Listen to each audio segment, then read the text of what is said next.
Let's get into it. The game of the weekend, as you know, it originated in beautiful Tuscaloosa, Alabama. Number 1, Auburn at number 2, Alabama. It was the first ever 1 versus 2 matchup in SEC men's basketball history. As usual, when it comes to these 1 versus 2 matchups, Bruce Pearl's team won. Final score, Auburn 94, Alabama 85. Auburn jumped to a 9-0 lead right from the start, never trailed in the entire game, collected its 14th Quadrant 1 win. Nobody else has more than 8. Norlander, let's call that the setup. Now let me ask you, what did you make of Auburn's latest in a long line of massive victories away from home? Yeah, this was a late night, overnight column file for me. I wanted to write kind of big picture on Auburn. That 14 versus 8 number on quad 1 is insane. I do think Auburn is fated to be the number 1 overall seed.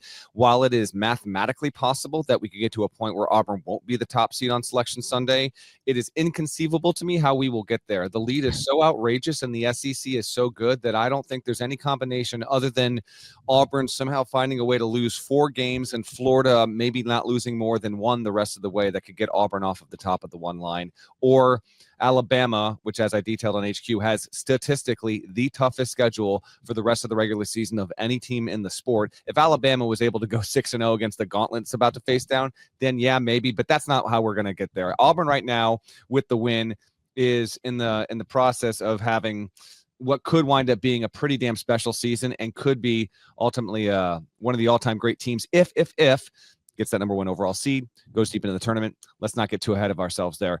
Mighty impressive. You mentioned the Pearl stuff there. He's done it in road situations both times. Did it in 2008 with his Tennessee Vols going into Memphis. Did it here. Was the only time that an opponent has gone into Coleman Coliseum since Oates got there, and Alabama never even held a lead. Now it got tight in spots there. And I was impressed by Alabama not allowing Auburn to completely run away with it.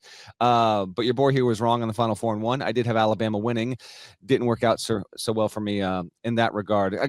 I got a few more takeaways in terms of the game in Auburn, big picture, but I don't want to hog the mic too much here. I will say this. Auburn's win makes it just the 4th team to win on the road against a number 2 team in this spot, joining the likes of UNLV, which did it against Arkansas with the old Slobber Hog back in 91. North Carolina did it at Georgia Tech in 1986. And then Georgetown and St. John's met 3 times in the same season when they were 1 and 2. Georgetown was able to do it when it was on the road.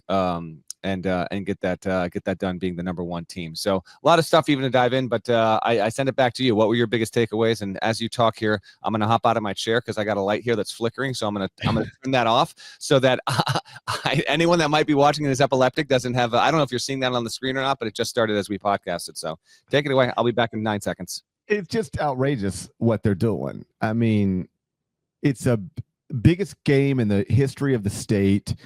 One of the biggest games in the history of the SEC.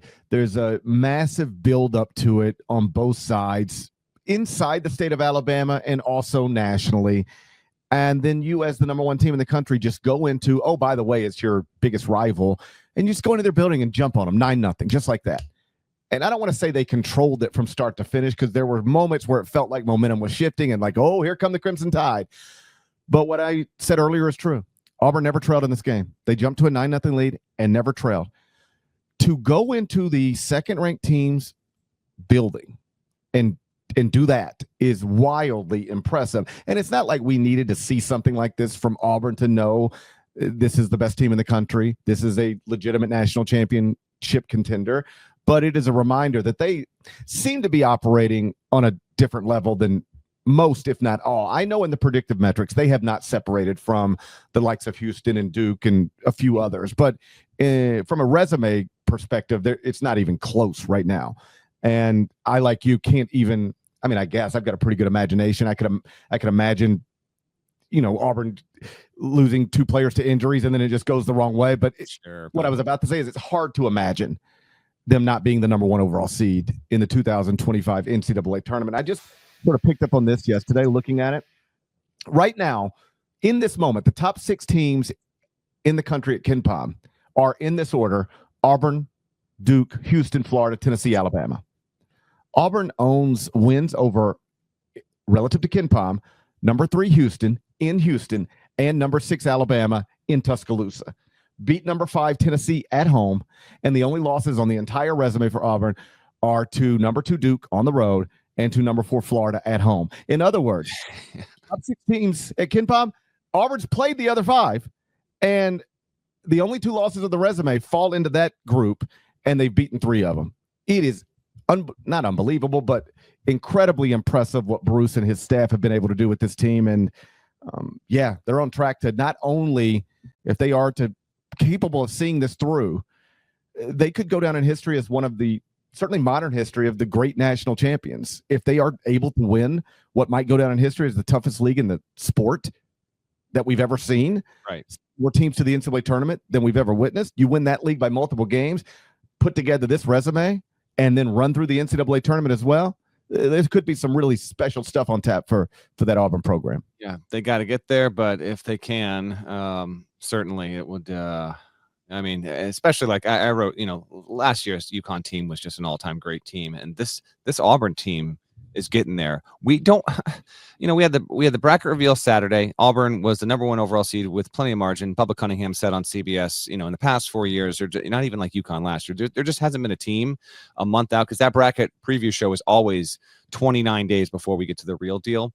And, from Bubba's experience the past 4 years, there hasn't been a team that was as far ahead of the competition as Auburn is, which really speaks to Auburn's, to Parrish.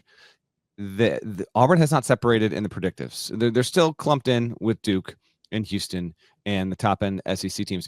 But at the same time, from a resume standpoint, it has. And we're talking about the SEC that going into Saturday had 5 of the top 6 overall seeds. So it's outrageous. We just don't normally get it. Like, we've had teams that have strutted to the number 1 overall seed. That is a thing that we get every 2, 3, 4 years. That's not uncommon. What is uncommon is for a team to be this far out ahead. I had the stat in my column. Kansas. Now, keep in mind, we've only had the quadrant system here for a little more than a half decade. So we don't have, 10, 20, 30, 40 years to pull data from. And so if you really were to go and retroactively try and apply this stuff, you could do it. But regardless, the record for quad 1 wins going into the tournament is 17 by Kansas 2 years ago. Auburn's going to smash that record. It's probably going to get 19 or 20 and reach a height that we might not ever see again, because normally you're not afforded that many, because you play only so many in non-conference play, and then your league is not going to feed that up to you. I mean, if Auburn makes the SEC title game, it's going to cruise past 20. It's super, super impressive. And right now, yeah, this team is making the case to be on a tier 2 itself, certainly with what it's done. If you want to argue about style of play, what they are, right now, tomorrow, neutral court, Auburn versus Duke, who would you take? Auburn versus Houston, who would you take? Like, I'm here to hear all those arguments and all that. But the way that they were able to go in, control the conversation, and see, you watch them start to finish, and it was, you had Denver Jones, who did a wonderful job defensively. He is one of the premier defenders in the entire country, and in many ways, he can be the heartbeat of that team even more than Broome. He had himself a nice game. Chaney Johnson is by the week now starting to show that he is willing, wanting, and capable of stepping up in moments where they might, for whatever reason, whether they're just not getting Broome his touches, the opposing team is scouting in on him.